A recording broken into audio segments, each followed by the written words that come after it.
Hello, good day everyone. I'm Tefs. Welcome to this channel. Today's repair is an LG Plasma TV. The screen has multiple black dead pixels.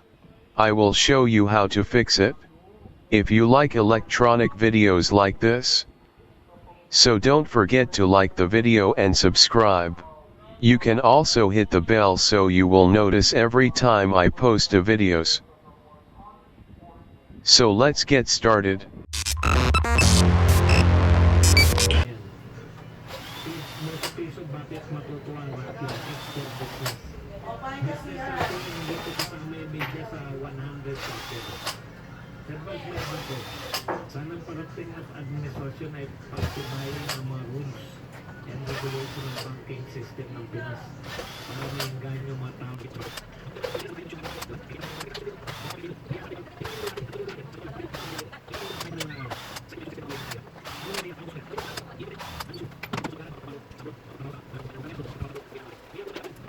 Ang pangarap ay magtayo ng negosyo. Panay po yung makatapos ng pag-aaral para makapagtrabaho ng malaki kita, makapag-abroad. Ganun yung mentalidad natin eh. Kumita lang, maging trabahador. Di ba ba Pinoy? This kind of trouble is also caused by low VS voltage. So I will measure the VS voltage.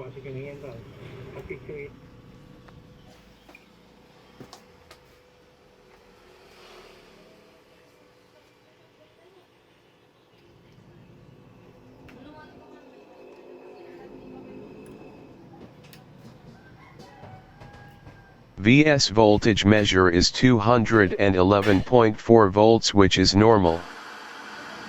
Seem no problem with the VS supply. I will go to the Y sustain board and see if there is a problem.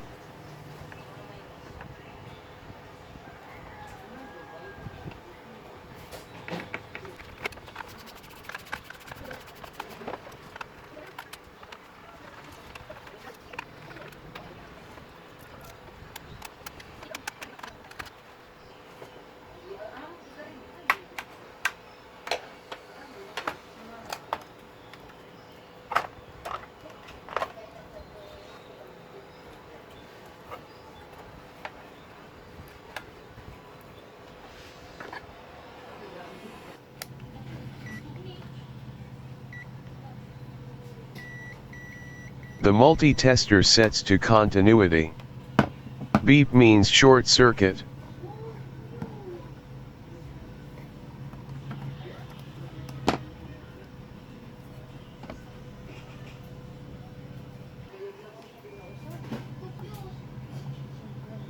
Looking for a short IGBT or a MOSFET.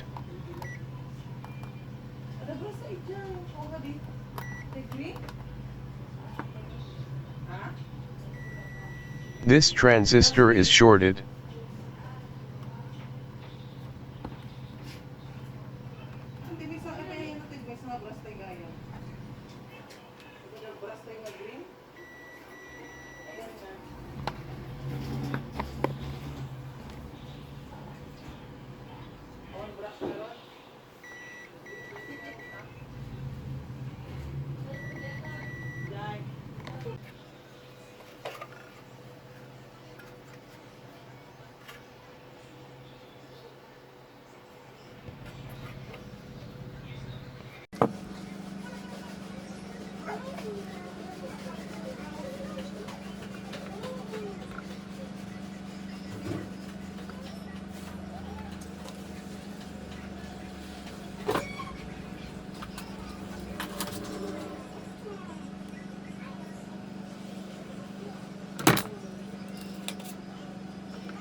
It's a MOSFET transistor.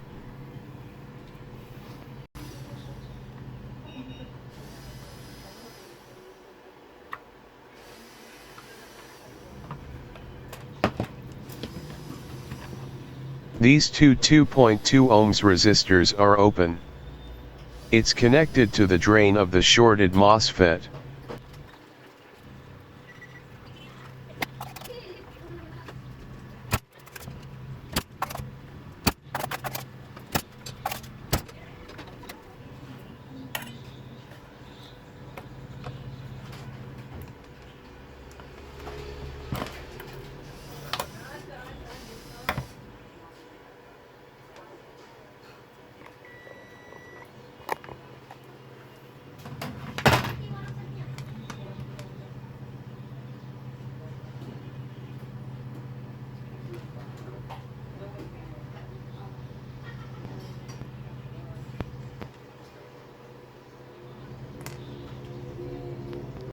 Lugar sa Pilipinas na pwede talaga nating animan. No? Yung security natin sa pagkain dapat hindi natin I don't have MOSFET K8A60D. I will replace it with K10A50D. It should work. And the resistor replaces with the same value. cameraman, dalawa, may director, may mga editor. Yung vlog niya, kami lang yan. Sabay-sabay na naka-live siya, di ba? Magagaling. Advantage nyo lang, camera sa ngayon, equipment. Pero pag kumita ng malalaki ang mga ano yan, kaya mag-upgrade ng mga equipment yan. Pag yung mga kinakantsawan yung mga walang aral, pag hindi na nag-iisabong yung pag tumigil sa pag-brush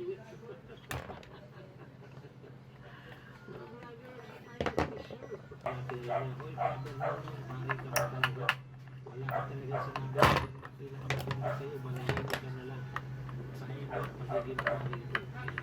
Pero nakakangkuha nga yung mga pag nadidiscuss natin.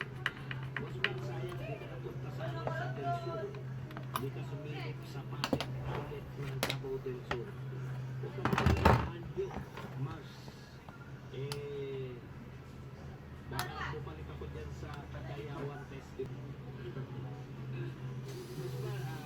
Twitter lang, media kasi noon yung mga ayaw mag-expose na iskandalo sa TV, nagbabayad na malaki. O yan, nabasa na pala natin yan kanina mula kay Sherry. Good evening, parang tapos na to. Nakapanood ko yung sa'yo ng live from Jeddah KSA, Ray Pedrano. Yan. Cristiano Ronaldo, warning paulit-ulit. Kanina po, nag-anak ako ng kay Maria Reza.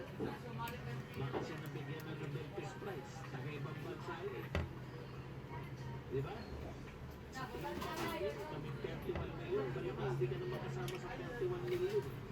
Sa tingin pa namin 31 million. Si Maria Reza, karapat-dapat na magkaroon ng Nobel Peace Prize. Hindi siya karapahamak si Pangulong Duterte. Hindi. Kilala ba natin yung mga tao niya? Hindi. Bakit mo papapasokin? Alam mo, pinagsasabi mo na walang kasalanan. Ha? Tao yung mga yan. Ibig mo sabihin, perfecto ba yung ICC? Kung hindi yan perfecto, bakit mo papapasukin para ipangamak yung Pangulo namin? Ikaw, gusto din naman perfecto yung mga yan. Mga tao rin lang naman yan. Pwede sila magkamali sa pag-usgan. Kaya namin nabulit. Di sa ngayon pa lang, huwag na namin papasukin yan. Hindi uso dito yun. Alam mo, matatalino mga tao rito. Tatanungin mo kami na bakit mo papasukin. Kung walang kasalanan, bakit mo papasukin? O, diba? Hindi po ganun yun. Kung may anak ang babae, may pare, matatabihin mo ba yung anak mong babae sa pare? Sabihin mo, anak nalagad ng Diyos yan. Hindi mo gagawin yan, di ba?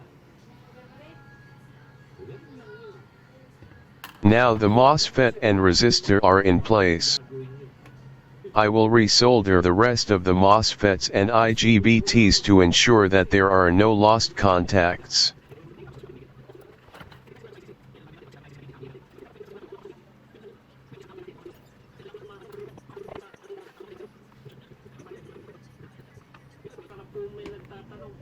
This electrolytic capacitor is also connected to the shorted MOSFET. I will test it to ensure all component that connects to the MOSFET are in good condition. 51 close to 47 microfarads. ISR testers are sometimes not accurate in measurement. This diagram shows the connections. The MOSFET, resistors,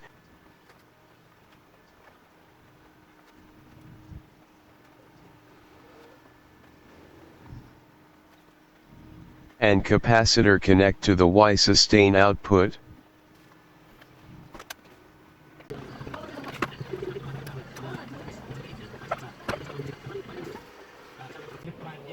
Now all components are placed. I will place back the Y sustain board and make the testing.